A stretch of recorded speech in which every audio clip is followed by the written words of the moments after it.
자, 이번 시간은 전세권의 취득, 그다음에 소멸 등에 관한 쟁점 확인을 하겠습니다. 이 전세권이라고 하는 이 개념 자체는 부동산에 관한 권리 이렇게 정의를 하게 됩니다. 앞에서 우리가 지상권, 지역권, 토지에 관한 권리 이렇게 전제가 되어 있었고요. 이에 비해서 전세권은 이름하여 부동산, 그래서 토지나 건물 모두 그 대상이 될 수가 있다. 해서 자, 전세권이라는 거 일단 법적 정의를 보게 되면 전세금을 지급하고 타인의 부동산을 점유해서 그 부동산의 용도에 따라서 사용을 하게 된다. 이게 이제 용익 물권적 성격을 가지고 있고요. 전세권의 존속기간 만료가 되게 되면은 나중에 경매 신청도 할 수 있는 권리, 이게 전세권이라는 개념이 되겠습니다. 그래서 자, 나중에 이 전세금 반환이 이루어지지 않게 되면은 후순위 권리자부터 경매 청구해서 우선 변제를 받을 수 있는 권리, 해서 이걸 전세권이라 부르게 될 것이고, 자, 지문 형태로 구성되면은 전세권의 법적 성질이라고 해서 전세권은 존속기간 중에는 용익 물권으로서의 성격을 가지고 있고, 그 다음에 또 하나 전세권이 소멸돼서 자, 전세금 반환 채권이 발생하게 되면 담보 물권으로서 그 성격이 전환이 된다. 이 간단한 주제를 가지고 시험 문제 답을 뽑았던 바가 있습니다. 그래서 전세권은 용익 물권적 권능도 가지고 있고 담보 물권적 권능도 가지고 있다. 이렇게 하나 봐야겠고요. 그 다음에 이제 검토하게 될 게 전세권의 취득 과정에서 가장 기본적인 이슈죠. 그래서 자, 전세권의 설정계약, 그리고 앞에서 지상권, 지역권과 다르게 전세, 금액, 교부라고 하는 거에서 이론상 지상권, 지역권은 이름하여 무상일 수도 있긴 있습니다. 경우의 수가. 그러나 전세권은 해석상 항상 유상이어야 한다. 이런 논리 구조가 되게 돼요. 그래서 전세금의 지급이라는 것이 있어야 되고 마지막 전세권의 설정 등기가 있게 되면 성립한다라고 해서 자, 이 중에서 설정 계약의 내용을 보니까 이제 토지, 건물에 대해서 전세권 설정을 할 수가 있는데 이 토지 중에서 농경지라고 하는 것은 전세권의 객체가 될 수가 없다. 그래서 우리 헌법에서는 경자 유전의 원칙이라고 해서 농업인만이 그 농지를 소유할 수 있다. 해서 농사를 짓는 사람만이 농지를 소유할 수 있다. 근데 농지에 대해서 전세권 설정을 허용을 하게 되면 체계상 문제가 생겨요.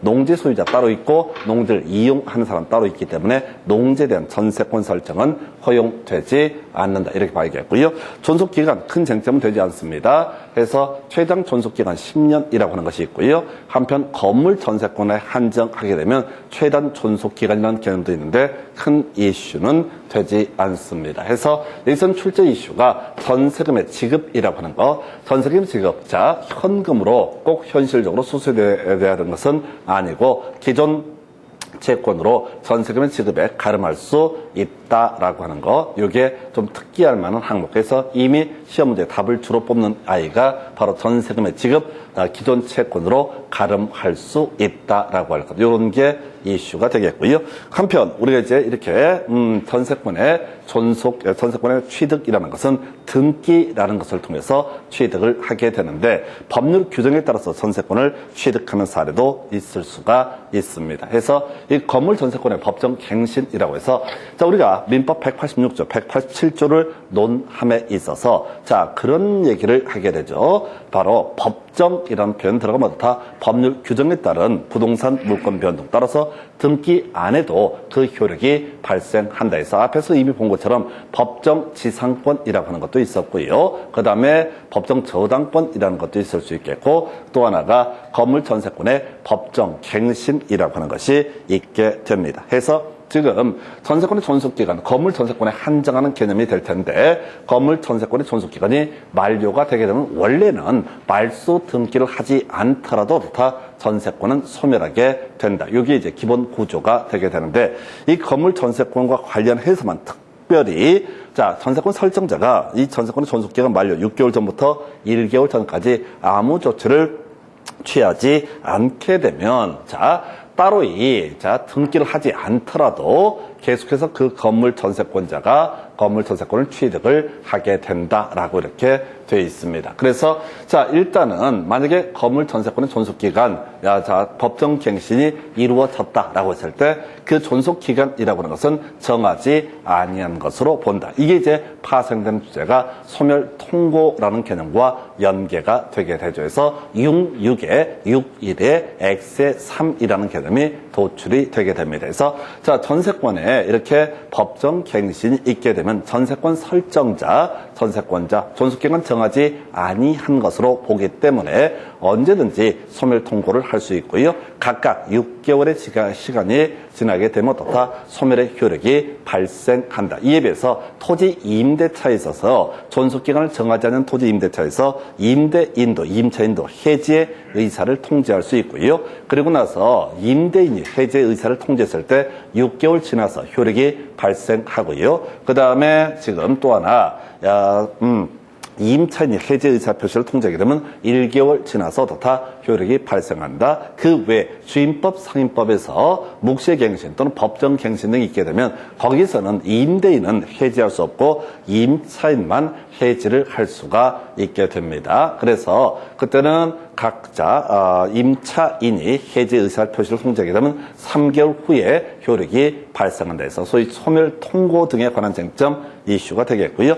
자, 건물 전세권의 법정 갱신은 법률 규정에 따른 부동산 물권 변동이기 때문에 등기하지 않더라도 다 그 효력이 발생하게 된다. 해서 제3자에 대해서 등기하지 않더라도 그 권리를 주장할 수 있다. 그래서 이런 경우가 있다는 거죠. 갑 소유의 X 부동산에 대해서 을이 건물 전세권을 가지고 있던 사안이다. 등기부를 보니까, 설정 등기를 보니까 존속기간이 만료가 됐습니다. 그럼 존속기간이 만료가 되게 되면 건물 전세권은 소멸해야 할 것인데 문제는 따로 이 등기를 안 하더라도 어떤 경우가 발생할 수 있다. 법정 갱신이 된 경우가 존재할 수 있다. 예를 들어서 이 건물 전세권의 설정 등기의 내용을 보니까 이 설정 등기의 내용을 보니까 12월까지, 2019년 12월까지 전세권 설정 등기가 됐다. 그래서 자, 이 부동산, 갑소유 부동산을 사는 사람이 등기부를 보고 나서 어떻게 한다? 자, 2020년도 1월 1일 날, 자, 등기부만 보고 나서 뭘 할 수 있다? 바로, 소유권 취득을 할 수가 있다. 자, 근데 이제 만약에 법정 갱신이 이루어졌다라고 전제가 되게 되면 경우에 따라서 이 사람 뭐야? 그냥 깔끔한 물건을 취득하는 게 아니라 건물 전세권자를 또 안고서 물건을 취득하는 경우가 발생할 수 있다. 즉, 등기를 안 하더라도 전세권이 살아있는 경우가 있을 수 있다. 이런 경우에는 존속기간을 정하지 아니한 것으로 보기 때문에 전세권 설정자, 즉 병이라는 사람은 전세권자에 대해서 뭘 할 수 있다? 소멸 통고할 수 있고 6개월 지나면 다 전세권 소멸의 효력이 발생한다. 좀 특이한 개념이 되는 거야. 해서 등기부만 봤다가는 이게 사고가 터질 수 있는 사안이 건물 전세권의 법정 갱신이라는 개념이 되겠습니다. 해서 지금 이제 건물 전세권의 법정 갱신은 등기하지 않더라도 전세 목적물 취득한 제3자에 대해서 대항할 수 있다. 그래서 지금 이 부동산, 건물 전세권 이라는 것이 분명히 존속기간 만료가 됐음에도 불구하고 소멸하지 않는 특수한 경우가 되겠다 해서 일단 포인트 등기 없어도 어떻다 제3자에 대해서 건물 전세권을 주장을 할 수가 있다. 좀 독특한 구조가 되겠습니다. 그래서 이게 앞에서 공부했던 내용들과 모순되는 것처럼 보이는 거야. 그래서 지금 원래 용익 물권에 있어서는 존속기간이 만료가 되게 되면은 등기 안 해도, 말소 등기를 안 해도 전세권 소멸한다. 이렇게 봐야 될 것인데 특이한 케이스로 하나 볼 수가 있겠고요. 그래서 하여튼 지금 전세권의 취득 방법이라고 하는 거 크게 두 가지로 대별을 해볼 수 있다 해서 등기를 통해서 전세권을 취득하는 것도 하나의 방법이 되겠고 건물 전세권에 있어서는 소위 법정 갱신이라는 개념을 통해서도 취득을 할 수가 있다. 이렇게 그림을 잡습니다. 그 다음에 이제 검토 드리게 될 게 전세권의 소멸 사유 등에 관한 주제 검토해 보겠습니다. 해서 공통적인 사유 두 가지 있죠. 바로 목적 부동산의 멸실하고요. 경매, 수용, 수용이라고 하는 거 두 가지는 가장 기본적인 물권의 소멸 사유가 되게 됩니다. 그래서 목적물 자체가 사라져 버렸다라고 하게 되면 당연히 모든 물권의 소멸 사유가 될 것이고, 그 다음에 이제 물리적인 부분에 관장한 부분이고, 수용이라고 하는 것 또는 공용징수라고 하는 것도 뭐가 된다? 자, 법적으로 권리가 모두 소멸하게 되죠. 물론 이제 등기법을 가서 보게 되면 수용으로 인한 소유권 이전 등기가 있게 되면 상지를 제외한 나머지 등기는 무효이기 때문에 직권 말소의 대상이 되게 된다. 이런 식으로 이제 그림을 잡게 되겠고요. 그 다음에 존속기간 만료. 자, 용익물권의 특징이죠. 또 소멸시효.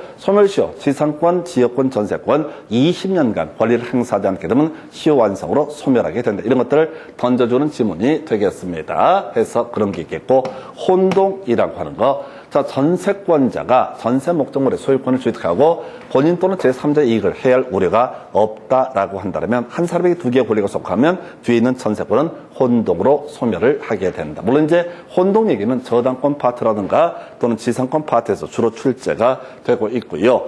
그 다음에 전세권에 우선하는 저당권의 실행에 따른 경매. 자, 말소 기준 권리 지겹게 하는 얘기 있죠. 그래서 저당권, 근저당권, 담보 가등기, 압류 등기, 가압류 등기, 경매, 개시 결정 등기 이런 것을 가리켜서 말소 기준 권리. 경매가 이루어지게 되면 이 말소 기준 권리를 포함을 해서 말소 기준 권리 밑에 있는 권리는 모두 매각으로 소멸을 하게 된다 해서 저당권 밑에 있는 전세권은요, 나중에 경매가 진행되면 저당권 밑에 있기 때문에 말소 기준 권리 밑에 있기 때문에 말소 기준 권리에 대응할 수 없으니까 경매가 실행돼서 매수인이 매각대금을 완납하게 되면 전세권은 매각으로 소멸하게 될 것이다. 자, 그 외에 그 정도 있었고요. 자, 특수한 소멸 사유에서 소멸 통고부터 먼저 보겠습니다. 그래서 소멸 통고 66에 61에 X에 3이라고 해서 전세권, 토지 임차권, 그 다음에 주택 임대차 보호법 상임법상 임차권 이런 개념들이 공통적인 유시가 될 텐데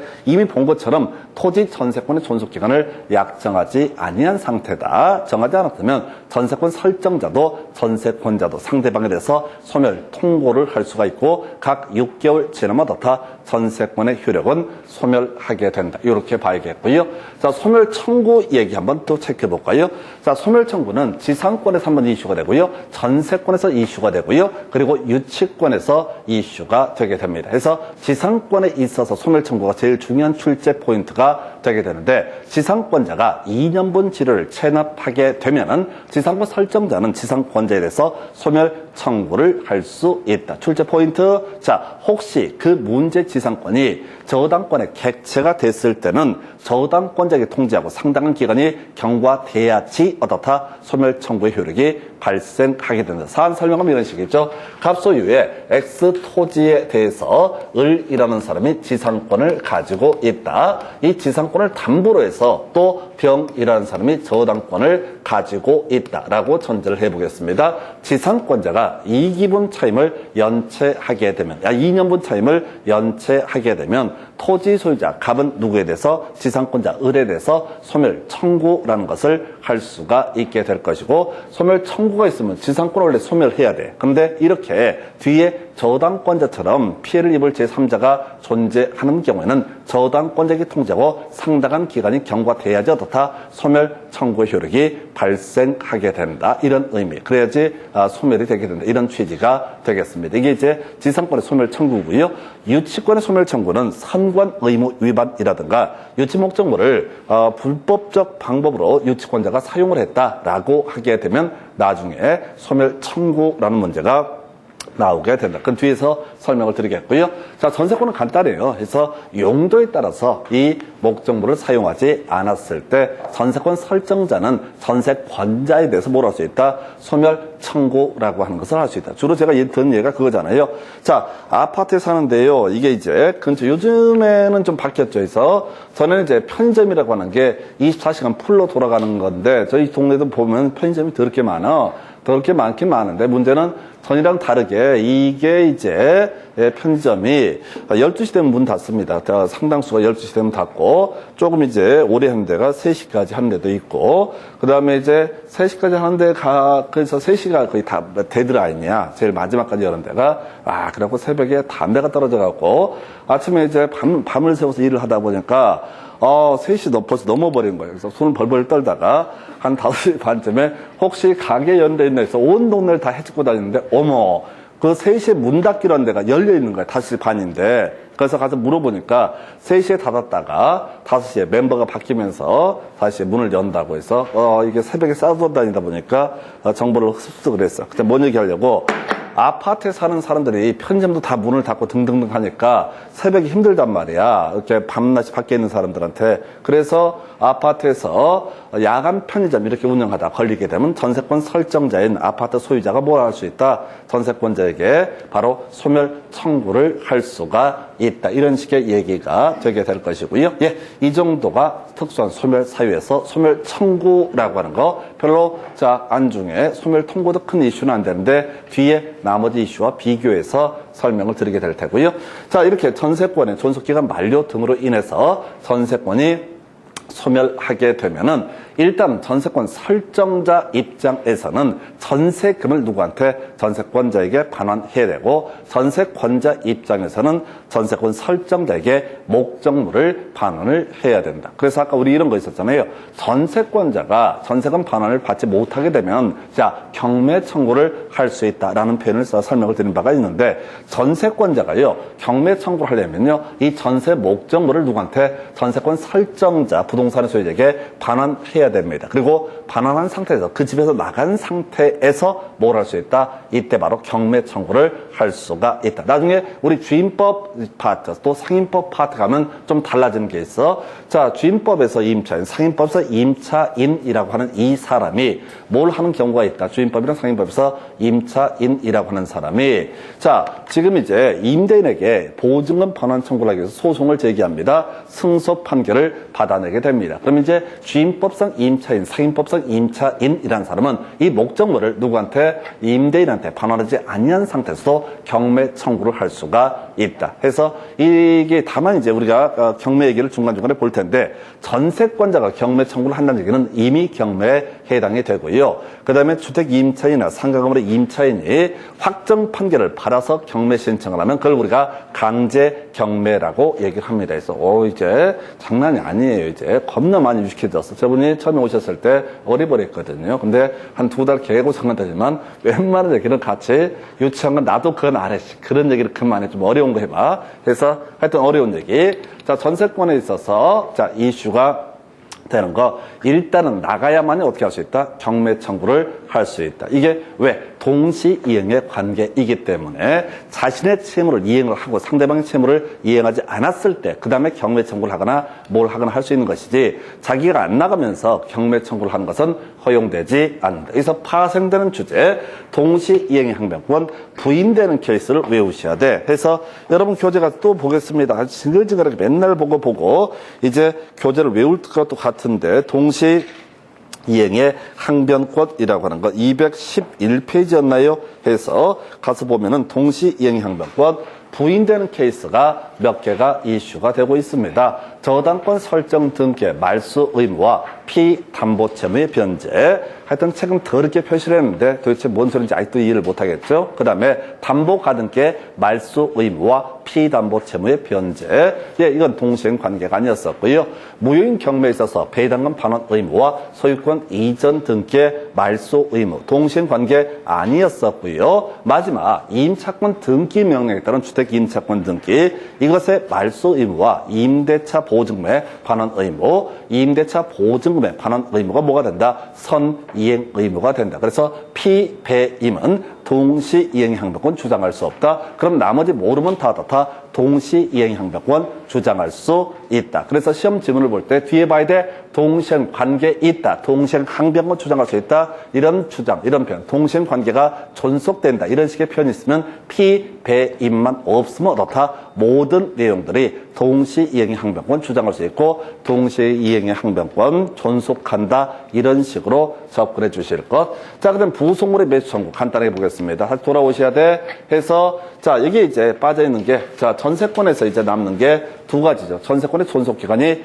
만료가 됐을 때 전세권 설정자에 대해서 부속물의 매수 청구할 수 있고요. 이익비 상환 청구할 수 있습니다. 전체 그림 볼까요? 지상권이 소멸했을 때 지상권자가 주장할 수 있는 게 지상물의 매수 청구라고 하는 거 주장을 할 수 있고요. 그 다음에 또 하나가 유익비 상환 청구라고 하는 거 할 수 있습니다. 전세권자 입장에서 전세권이 소멸했을 때, 자, 부속물의 매수 청구라는 걸 할 수 있고, 또 하나 뭘 할 수 있다? 유익비의 상환 청구를 할 수 있다. 나중에 임대차 파트를 가서 임차인의 권리라는 것을 보게 되면 지상물의 매수 청구할 수 있고, 부속물의 매수 청구할 수 있고, 그리고 유익비 상환 청구에 필요비 상환 청구도 할 수 있어 이걸 묶어서 필요비 상환 청구와 유익비 상환 청구를 나중에 비용 상환 청구권이라고 부르게 됩니다. 그래서 여기서 이제 파생되는 주제가 뭐냐면, 자, 나중에 임대차에서 공부할 주제인데, 지상물의 매수 청구를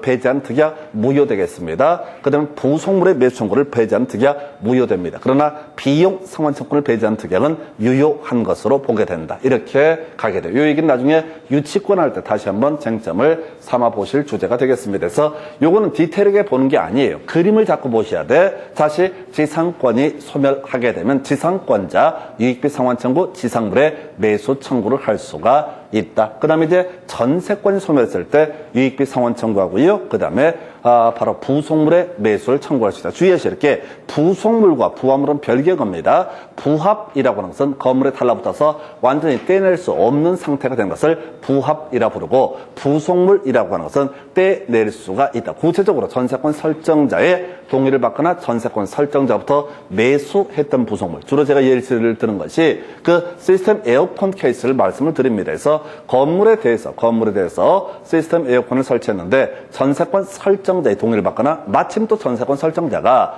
이 시스템 에어컨 업자야. 그 사람한테 매수를 했을 때 나중에 전세권 존속기간 만료가 됐을 때 부속물의 매수를 청구할 수 있다. 물론 논리적으로 토지 전세권이었을 때는요, 지상물의 매수 청구라는 것도 논리적으로 가능할 수는 있습니다. 근데 그런 것들은 시험에 안 나오니까 단순하게 가시를 것 같아서 다시 갑시다. 전세권이 소멸했을 때 부속물의 매수 청구, 유익비 상환 청구 이런 것들이 이슈가 될 수가 있겠고, 지상권이 소멸했을 때 지상물의 매수 청구하고요, 유익비 상환 청구, 그리고 임대차에서 이슈가 되게 되는 게, 자, 지상물의 매수 청구, 부속물의 매수 청구 왜 모두 필요하다. 바로 자, 비용 상환 청구권이라는 것도 바로 임차인에 대해서 인정이 되게 된다. 이 정도까지가 전세권의 소멸 등에 관한 주제가 되겠습니다. 그래서 자, 여기까지 전세권의 취득 소멸 가지고요, 지문 가지고 내용 검토해 보겠습니다. 여러분 교재 152페이지 가서 내용을 검토를 해 보겠습니다. 152페이지 가서 보시게 되면은 이렇게 돼 있죠. 그래서 152페이지 첫 번째 박스 1번 지문, 전세권은 용익 물권적 성격과 담보 물권적 성격을 겸비하고 있다. 오른편. 2번 지문이요, 존속기간 만료로 전세권이 소멸하게 되면 전세권의 용익 물권적 권능은 소멸하게 된다. 오른편. 이렇게 구성을 하고 있습니다. 그래서 존속기간 만료가 되면 이제 담보 물권적 권능만 남아있게 된다. 그 다음에 이제 두 번째 박스를 보니까 1번 겁나 어려워요. 예, 그냥 신경 쓰지 마십시오. 그래서 소위 이제 채권 담보 목적의 전세권이라고 하는 것이 있을 수 있어요. 그래서 작년 이제 지상권 파트에서 담보 지상권 좀 어렵게 출제가 됐었고 사실 손댈 수 없는 것이었고요.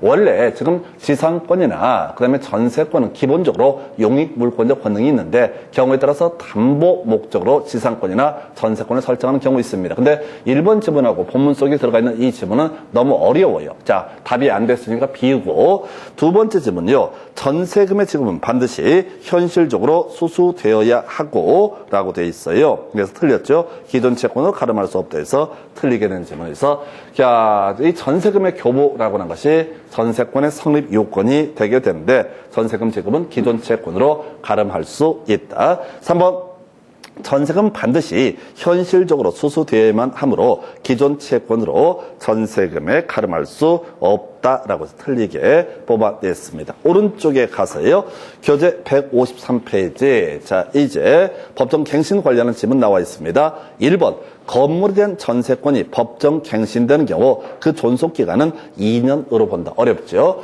나중에 저거 있죠? 주임법에서 묵시의 갱신 있으면 2년으로 보고 상임법에서 법정 갱신 있으면 1년으로 본다. 이런 조항이 있고요. 전세권에서 건물전세권에 법정 갱신 있으면 정하지 아니한 것으로 본다. 그래서 파생되는 주제가 소멸 통고라는 개념과 연계가 됩니다. 2번요. 건물 전세권이 법정 갱신된 경우 전세권자 이를 등기해야지 그 목적물을 취득한 제3자에게 대항할 수 있다. 이것도 답이 될 만한 질문. 건물 전세권의 법정 갱신이 있게 되면은 이들은 등기 안 해도 다 제3자에 대해서 대항할 수 있다. 옆에 관련 기출 문제 가지고 쟁점 보겠습니다.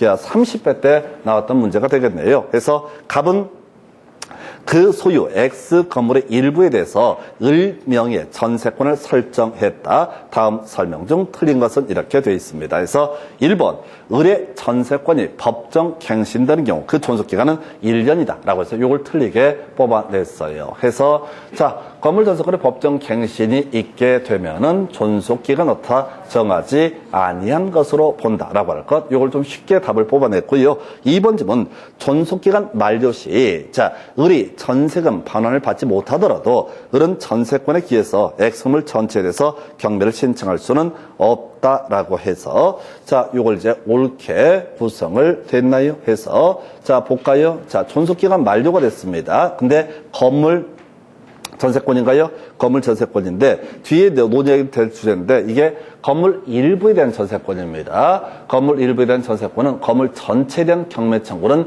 허용되지 않는다라고 뒤에서 한번 지적을 할 거예요. 그래서 2번 지문은 오른편 전체에 대한 경매 신청은 안 되고 자 대신 다른 사람이 경매 신청을 했을 때 그거 따라가서 우선 변제를 받는 건 가능하다. 3번 존속기간 만료 시 을은 특별한 사정이 없는 한 전세금 반환 채권을 타인에게 양도할 수 있다 해서 자 이게 전세권의 존속기간 만료가 되면 이건 담보물권적 권능이기 때문에 우리가 저당권 이전할 수 있듯이 전세권도 다 이전할 수 있다라고 하는 거 이렇게 정리를 합니다. 해서 그 정도고요.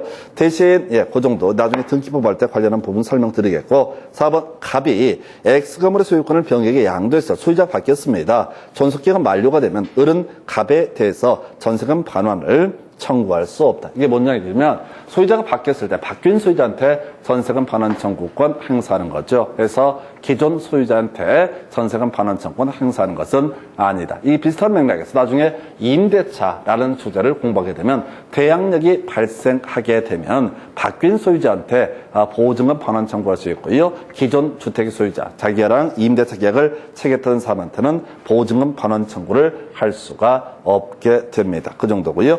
자, 5번 을은 특별한 사정이 없는 한 전세 목적물의 현상 유지를 위해서 지출한 필요비 상환을 갑에게 상환 청구할 수는 없다 해서 자, 필요비라고 하는 것은 안 되죠. 전세권 소멸했을 때 유익비 상환 청구는 가능하지만 필요비는 안 됩니다. 그래서 지상권 소멸했을 때 유익비 상환 청구, 전세권 소멸했을 때 유익비 상환 청구 가능합니다. 그러나 필요비 상환 청구는 허용되지 않는다. 그래서 답은 1번이고요. 이 문제가 더럽게 까다로웠어요. 답은 아주 쉬운데 중간중간의 질문들이 상당히 까다롭게 나왔던 사례가 되겠습니다. 그래서 그 정도까지 가시고요.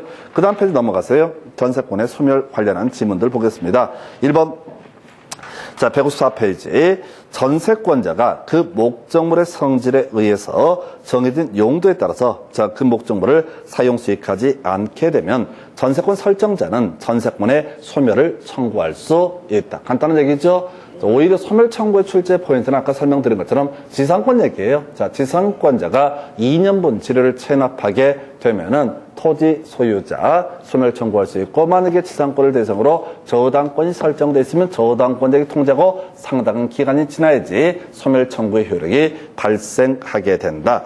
2번 질문요. 토지 전세권의 존속기간을 약정하지 않은 경우 각 당사자 6개월 경과해야지 소멸 통고할 수 있다. 어려웠던 질문. 그래서 언제든지 소멸 통고를 할 수 있는데 다만 각 6개월 지나야지 다 소멸 통고의 효력이 발생하게 된다. 이런 식의 구조가 되겠고요. 그 다음에 교재 155페이지에 전세권자 특약이 없는 한 그 목적물의 현상 유지를 위해서 지출한 필요비의 상환을 청구할 수 있다 해서 계속 장난치고 있죠. 자, 전세권이든 지상권이든 유익비라고 하는 것만 가능하죠. 필요비는 안 되고요. 그 다음에 이제 30회 때 나왔던 문제 좀 독특했던 문제죠. 자, 건물 전세권자와 건물 임차권자 모두에게 인정될 수 있는 권리 해서 자, 일단은 기업번 유익 유익비 상환 청구권. 자, 요건 둘 다 인정이 되는 거죠. 그래서 앞에서 이렇게 설명드렸어요. 자, 지상권 소멸했을 때 지상권자 유익비 상환 청구와 지상물 매수 청구할 수 있다. 그럼 두 번째, 전세권자, 건물 전세권자 유익비 상환 청구와 부속물의 매수 청구할 수 있다. 그리고 임차인, 자, 건물 임차인 등을 논의를 해서 전제로 했을 때 건물 임차인의 경우, 건물 임차인 등에 있어서는 또 토지 임차까지 묶어서 지상물의 매수 청구, 부속물의 매수 청구, 그리고 또 하나가 비용 상환 청구권이라고 해서 필요비, 유익비 다 묶어서 가능하죠. 그다음에 이제 니은번 부속물 매수 청구, 이거 공통적인 요소가 될 테고 디귿번만 좀 독특한 거죠. 전세금 또는 차임의 증감 청구권. 그래서 자, 이건 거의 논의를 안 하는데 우리가 이제 경제 현상하고 실제 계약능이 좀 문제가 있다라고 하면 나중에 임대차에서 차임 증감 청구권이라는 것을 행사할 수 있고 전세권도 논리체계상 증감 청구권 행사할 수 있다. 그래서 얘들이 지금 이제 나중에 토지 임대차하고 전세권 지상권을 비교하다 보면 이 전세권 지상권은 거의 그 비슷하게 맞물려 가는 것, 이런 것들이 토지 임차권의 내용이 됩니다. 그래서 이 문제는 답이 5번으로 구성을 했던 사안. 그래서 일단 디귿번은 조금 유보한다 할지라도 기역, 니귿만은 정확하게 책에 잡고 접근을 하실 주제가 되겠습니다. 그리고 문제 구성할 때 이미 봤던 것 같은데요. 이게 지금 이제 지상권이 소멸했을 때 부속물의 매수 청구한다. 그런 건 말이 안 돼요. 지상권이 소멸했을 때는 건물 또는 이제 지상물의 매수 청구가 가능하다. 자, 그다음에 건물 전세권이라고 하는 것을 전제해서 전세권이 소멸했을 때는 부속물의 매수 청구, 그리고 같이 묶어서 이 임대차, 임차권에 있어서는 지상물의 매수 청구 또는 경우에 따라 부속물의 매수 청구의 문제가 나왔었고, 그 다음에 유익비 상환 청구에 대해서 대응해서 필요비와 필요비 상환 청구까지도 가능한 것이 바로 자, 지금 뭐죠? 임대차의 내용이 되게 되면 임차권의 내용이 됩니다. 그래서 자, 이 정도 우선 보시고 잠시 끊었다가 다음 주제 살펴보겠습니다.